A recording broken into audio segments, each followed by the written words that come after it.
दिसतोय परक्याचा,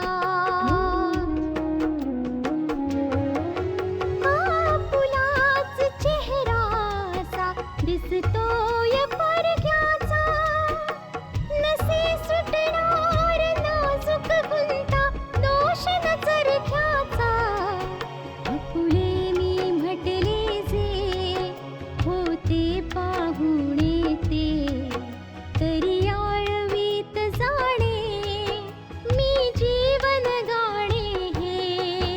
रेखा ही भाग्याची, रेखा ही भाग्याची, रेखा ही भाग्याची, रेखा ही भाग्याची. आतापर्यंत आपण पाहिलं, नाना गिरीधर शास्त्रींना भेटायला येतात आणि गिरीधर शास्त्री नानांना सांगतात की त्यांच्या विश्वासाचं केंद्र आशा होती आणि अजूनही आशाच आहे. विजय पल्लवीला भेटतो आणि पल्लवी सांगते की गोविंदची केस सुद्धा पल्लवीच लढेल. आशा आणि कामिनीमध्ये बोलणं होतं. आशा म्हणते की ती गिरीधर शास्त्रींना नक्की न्याय मिळवून देईल. सोहनलाल नानांना भेटायला येतो आणि आता त्यांनाही आशाला साथ द्यायची आहे, कारण आशा सत्याच्या मार्गाने चालली आहे. आता पुढे आता ती ही केस नाही लढणार आहे. चुकीचा विचार करताय तुम्ही. आता ती केस आशाच लढेल.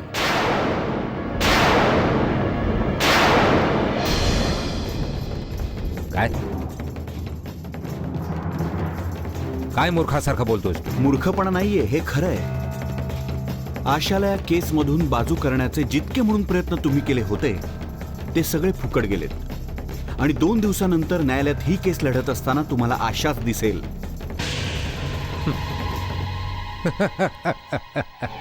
जावई बापू ऐकलत? हे लोक अजूनही स्वप्नांच्या जगात वावरत आहेत. आपल्या बहिणीसाठी हा इथवर आलाय. अरे जर गिरीधर शास्त्री स्वतः इथे येऊन सांगून गेलेत की आशा या केस पासून दूर राहील, तर हा आपल्या बहिणीची बाजू घ्यायला आलाय, हे सांगायला आलाय की ही केस अजूनही आशाच लढणार आहे. गैरसमज म्हणा किंवा अतिशहाणपणा, खरं म्हणजे तुम्ही आत पुरते अडकला आहात. शास्त्रीजी त्या दिवशी काय बोलले होते हे तर मी नाही ऐकलं, पण आज शास्त्रीजींना काय सांगायचं आहे ती गोष्ट सांगण्याकरता स्वतःच त्यांनी आभाला पाठवलंय. आभा,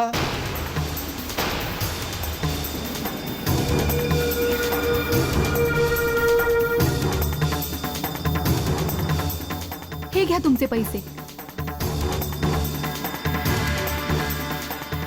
बाबांनी मला हे परत करायला सांगितले. हे काय बोलतेस तू? काय मूर्खपणा आहे हा? अरे एकदा जो का सौदा डन झाला तो झाला. एखादी गोष्ट जोवर संपत नाही ना तोवर ती चालूच राहते. आणि खरं म्हणजे हे प्रकरण चालत चालत इथपर्यंत आलंय. आम्ही कालही इमानदार होतो आणि आजही इमानदारच आहोत. आणि आमच्या इमानदारीचा पुरावा आहे ही बॅग, जी त्यावेळी तुम्ही आमच्या घरी ठेवून आला होता.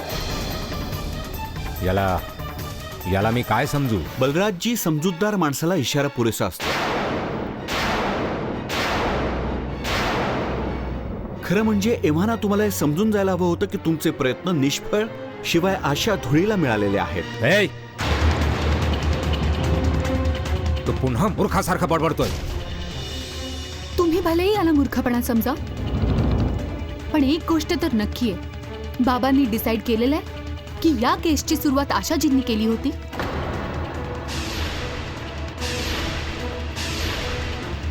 आणि या केसचा शेवटही आशाजीच करतील. ही केस आशाजीच लढतील.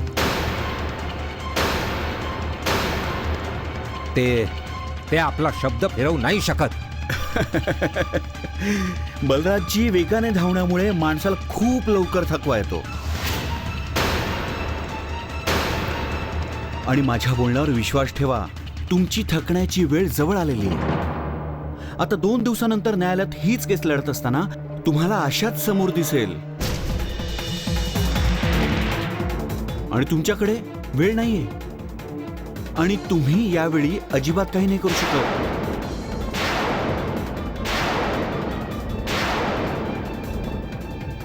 मुळीच नाही. चला भा.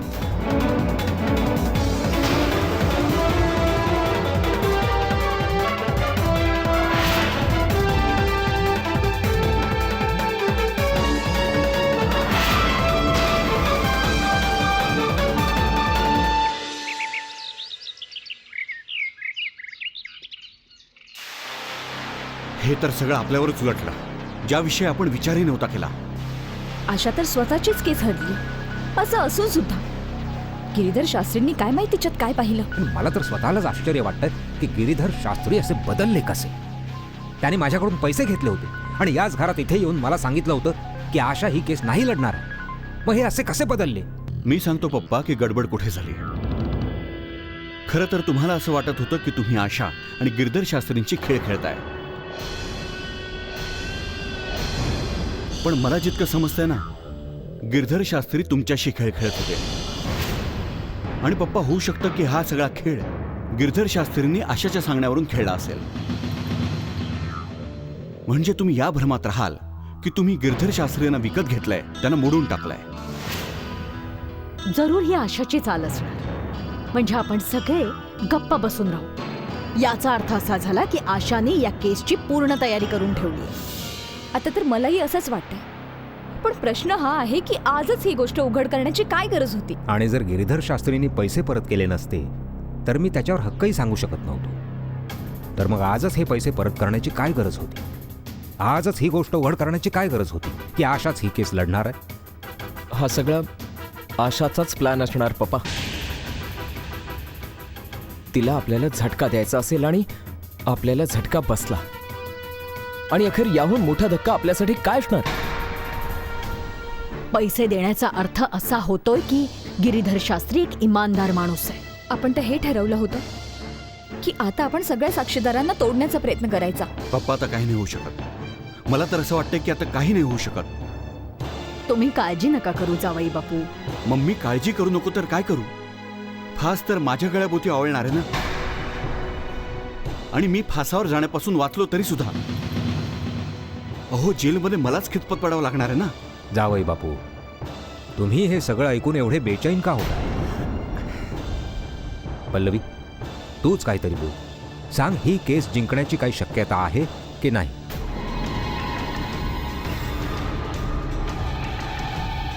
मी हार मानायला नाही शिकले पप्पा. आता भले माझ्या समोर आशा येऊ देत, नाहीतर आणखी कोण, मला काही फरक पडत नाही. मी निश्चय केलाय की मी जिजूंना वाचवणार. मी नक्कीच वाचवणार. आणि उरला प्रश्न साक्षीदारांचा, तर त्यांना तुम्ही तोडू शकलात किंवा नाही तोडू शकलात, पण त्या लोकांना मी खोटं ठरवणार आहे.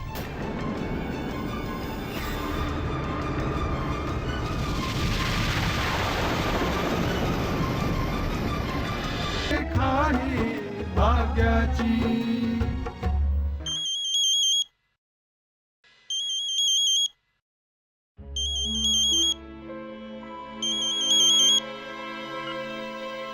हा बोल मुन्ना, का फोन केलास मला? हे तुम्ही पैसे पाठवेन असं सांगितलं होतं.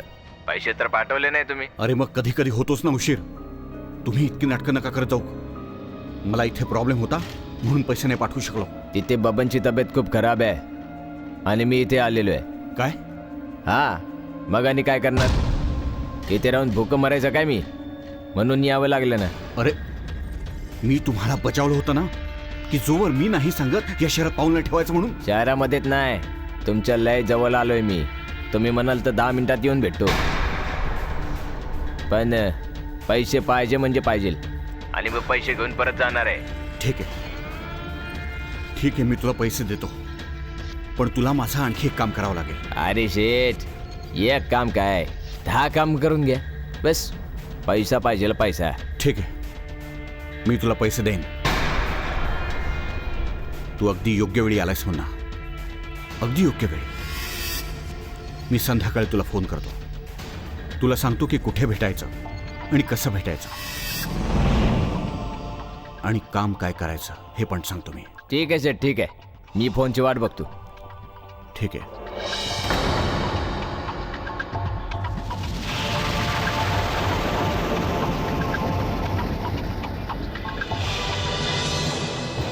तुला आठवतंय ना जेव्हा बाबा आणि कामिनीने मिळून पल्लवीचं सगळं सुख आणि अधिकार आशाला दिले होते, तेव्हा मी स्वतः बाबांना हे विचारायला गेलो होतो की त्यांनी असं का केलं. हा प्रश्न तर तुम्ही त्यांना विचारायलाच हवा होता की कोणी इतकं स्वार्थी कसं असू शकतं की कुणा दुसऱ्याचं सुख त्याला दिसणारच नाही. अगदी तोच स्वार्थीपणा मला तुझ्या डोळ्यात दिसतो. हे काय बोलताय तुम्ही? अगदी बरोबर बोलतोय. बाबा आणि कामिनीला तर मी स्वार्थी होत असताना स्वतःच्या डोळ्यांनी नाही पाहिलं. पण तुला मी माझ्या डोळ्यांनी स्वार्थी होत असताना पाहतोय इथे. आपल्या त्या मुलीसाठी तुम्ही आणखी किती आरोप करणार आहात माझ्यावर? आशामुळे तुम्ही कायम मला चुकीचं ठरवलेलं आहे, कायमच. कारण तू कायम तिला वाईटच समजत आलेली आहेस आणि तोच वाईटपणा तुझा स्वार्थ झालेला आहे. तू पल्लवी करता आशाचं सुख हिसकावून घेण्याचा प्रयत्न करत नाहीयेस, तर तू तिला उद्ध्वस्त करतेयस. तुम्हाला जे समजायचे ते समजा तुम्ही, पण मी हे विसरू शकत नाही की विजय पल्लवीचं प्रेम आहे, तिचं सुख आहे. मग तू हेही विसरू नकोस की विजय आजही आशाचा नवरा आहे. कायद्याच्या दृष्टीने बोलताय सोहन काका की समाजाच्या?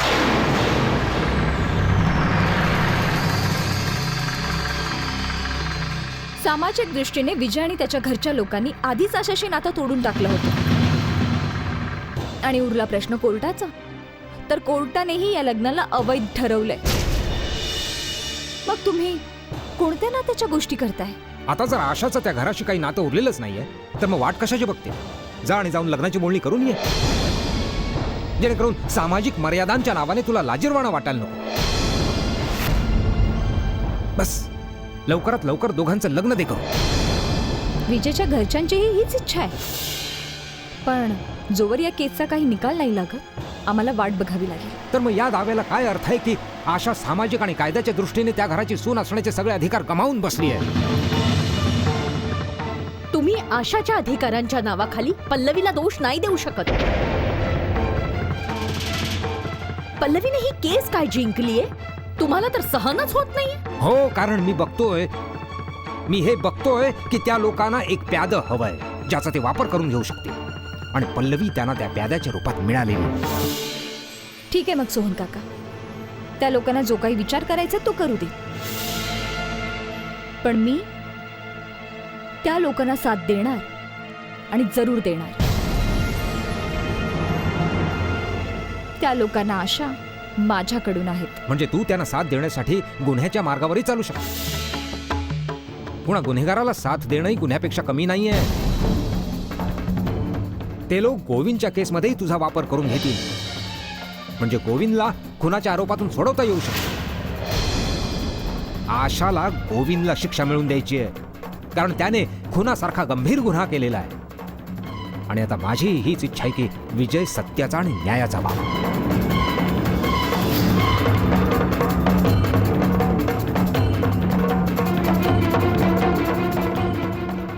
काळजी नको करूस, जिंकणार तर तूच आहेस. रेखा ही भाग्याची.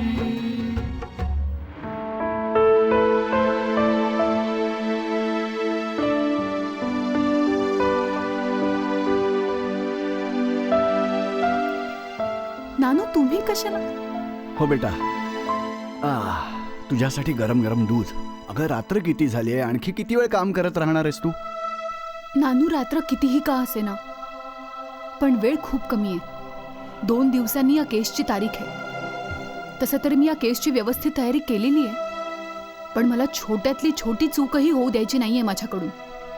अशी कोणतीही चूक जिचा पल्लवी फायदा करून घेऊ शकेल, खऱ्याचं खोटं करेल. हो बेटा, आपल्या कामाच्या बाबतीत कायम सजग राहायला पाहिजे. वाईट तर या गोष्टीचं वाटतंय की तू ही लढाई तिच्या विरुद्ध लढतीयस, जिने एक मैत्रीण असण्याच्या नात्याने कायमच तुझ्या खांद्याला खांदा देऊन चालायचं वचन दिलं होतं. खरं आहे तुमचं. पल्लवीला मी कायद्याचे कितीतरी धडे शिकवले असतील नानू, आणि आज तेच डावपेच ती माझ्या बाबतीत खेळते. आता बेटा तुला हे बघायचंय की पल्लवी कोणताही असा डावपेच तुझ्या बाबतीत खेळणार नाही. पण स्वार्थासाठी सत्यालाही सुळावर चढवावं लागतं नानू. जसं माझ्या बाबतीत झालं. माझ्या केसमध्ये न्यायालयात सत्य सिद्ध करूनही मला काहीही नाही मिळालं, पण खोट्याला मात्र प्रत्येक वेळी अशी संधी नाही मिळाली. सत्य सत्य आहे, आणि मी ही गोष्ट कधीच नाही विसरत की सत्यमेव जयते. हो बेटा, सत्यमेव जयते. विजय शेवटी सत्याचाच होतो. आता बघ, तू पटकन हे दूध पिऊन टाक, आराम कर, छान झोप, आणि हे बाकीचं काम उद्या उठून कर. हो नानू, मी दूधही पिन आणि झोपेन सुद्धा वेळेवर. आता तुम्हीही जा आणि आरामात झोपा. सुखी राहा बेटा.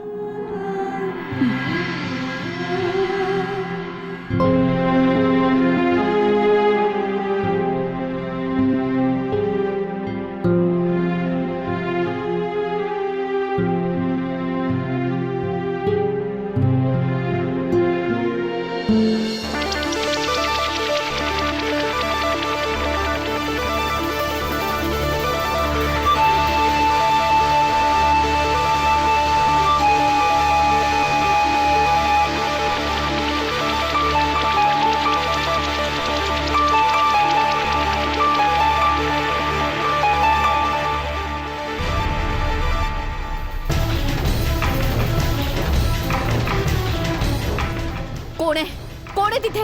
चोर! कोण आहेस तू? रितिमा! जावई बापू! विजय! चोर आला या घरात, लवकर या! मम्मी काय झालं?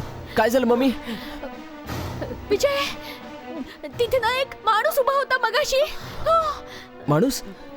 कोण माणूस मम्मी? तो विजय, तो एका तरुण मुलासारखा दिसत होता. केस, त्याचे केस अगदी विस्कटलेले होते. अगदी चोर आणि गुंड दिसत होता तो. चोर म्हणजे चोरी करायला आला होता तो. त्याच्या हातात काहीतरी होतं का हो मम्मी? त्याच्या हातात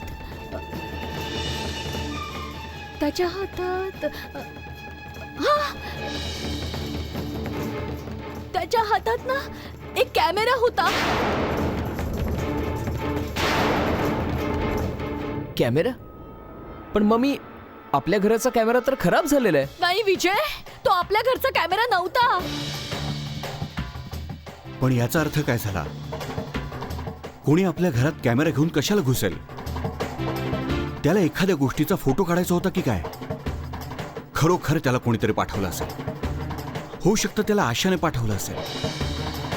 आशाची एखादी फाईल इथे राहिली असेल, ज्याचे फोटो काढण्याकरता त्या माणसाला पाठवलं असेल. येस, जर असं असेल ना, तर नक्कीच त्याला आशानेच पाठवलं असेल. कदाचित असं तर नाही की आशाचं काही सामान किंवा कुठली फाईल इथे राहिली असेल.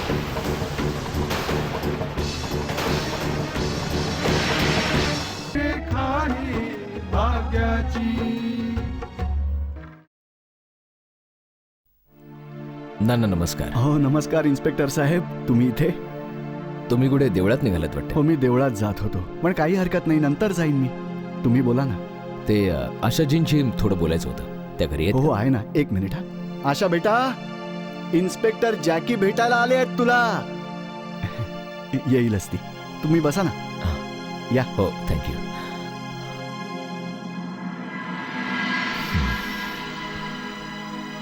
अरे इन्स्पेक्टर साहेब, तुम्ही बोला, कसं काय येणं केलं? काही विशेष आहे का? नमस्कार. असं काही विशेष नाही, बस. बसा ना. हो, थँक्यू.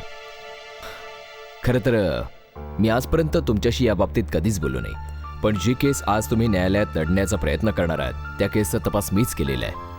मला माहिती आहे ते इन्स्पेक्टर. ते लोक गोविंदला वाचवण्यासाठी काहीही करू शकतात. मला हेही ठाऊक आहे की तुम्हाला त्या घराची सूनही याच उद्देशाने बनवण्यात आलं होतं. इन्स्पेक्टर साहेब, आता तर सगळ्या गोष्टी जगासमोर उघड झालेल्या आहेत. तसं तुम्हाला हे सुद्धा समजलं असेल की जर आशाला त्या घरातून बाहेर काढलं गेलाय, तर तो सुद्धा याच गोष्टीचा परिणाम आहे की तिला सत्याचा मार्ग सोडायचा नाहीये. हो मला माहिती आहे. मला हेही ठाऊक आहे की सत्य लपवण्यासाठी कोणकोणते मार्ग शोधून काढले जात आहेत. ते लोक भले कोणताही मार्ग शोधू देत, पण माझा निश्चय नाही बदलू शकत. मी गोविंदला खुनी सिद्ध करून दाखवेनच. शिवाय तसंही न्यायालयात हे सिद्ध सुद्धा झालेलंच आहे. फक्त शेवटची सुनावणी बाकी आहे. हो मला माहिती आहे. जर तुम्हाला माझ्याकडून कोणत्याही मदतीची गरज असेल तर नक्की सांगा, कारण सत्याच्या या लढाईमध्ये मीही तुमच्या सोबत आहे. थँक्यू इन्स्पेक्टर साहेब. ये वेलकम. ठीक आहे, मग मी निघतो आता. आपण न्यायालयात भेटू. नमस्कार. बेटा, इन्स्पेक्टर जॅकीना काळजी वाटणं साहजिकच आहे, कारण गोविंद स्वतःला वाचवण्यासाठी काहीही करू शकतो, कोणत्याही थराला जाऊ शकतो. या गोष्टीची काळजी तुला घ्यावीच लागेल आणि सावध राहावं लागेल बेटा.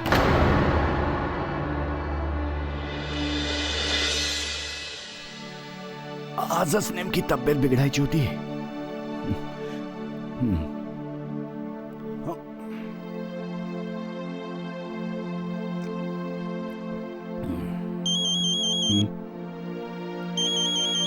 बेटा घे, आशाचा फोन आहे. हॅलो आशाजी. आभा, शास्त्रीजी कुठे आहेत? ते त्यांची तब्येत बिघडली आहे. काय काय झालं त्यांना? काही नाही, त्यांची तब्येत हल्ली वरचेवर बिघडत असते. ओह, ते मी हे म्हणत होते की आज न्यायालयात सुनावणी आहे. शास्त्रीजी येणार आहेत ना? अहो आशाजी, बाबा तर नाही येऊ शकणार, पण मी कोर्टात येते. बाबांचं कोर्टात येणंही गरजेचं आहे का? नाही नाही, साक्षी आणि पुरावे कोर्टासमोर आधीच मांडलेले आहेत. ते आशाजी, बाबांना बोलायचंय तुमच्याशी. आशा बेटा, हे बघ, माझी जरा तब्येत ठीक नाहीये, पण जर तू म्हणत असशील तर मी.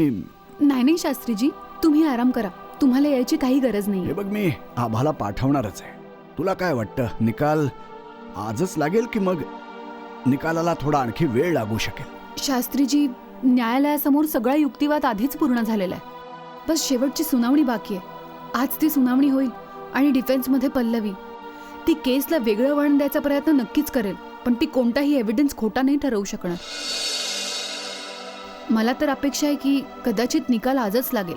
म्हणजे आज माझी न्यायाची आस पूर्ण होईल तर?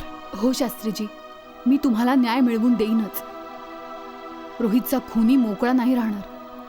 बेटा, माझ्या शुभेच्छा तुझ्या सोबत आहेत. धन्यवाद शास्त्रीजी. नमस्कार. ठीक आहे बेटा, सुखी राहा. बेटा, तू कोर्टात जा आज. हो बाबा. तसं तर न्यायालयात सगळं सिद्ध करून झालेलं आहे. आता पल्लवी या केसमध्ये काय करणार आहे? माझ्या आजपर्यंत 2 नात्यांमध्ये फरफट होत आली बाबा, आणि म्हणूनच कदाचित मी आशाला तिचे अधिकार कधीही देऊ शकलो नाही. पण आता भले काही होऊ दे, मी तिला तिचे अधिकार दिल्याशिवाय नाही राहणार. मिस आभाने रोहितला फोन केला होता आणि तेव्हा रोहितने सांगितलं की त्याची गाडी ठोकलेली आहे आणि भांडण झालंय. तोपर्यंत मिस्टर गोविंद तिथून गेलेले नव्हते, उलट तिथेच उभे होते.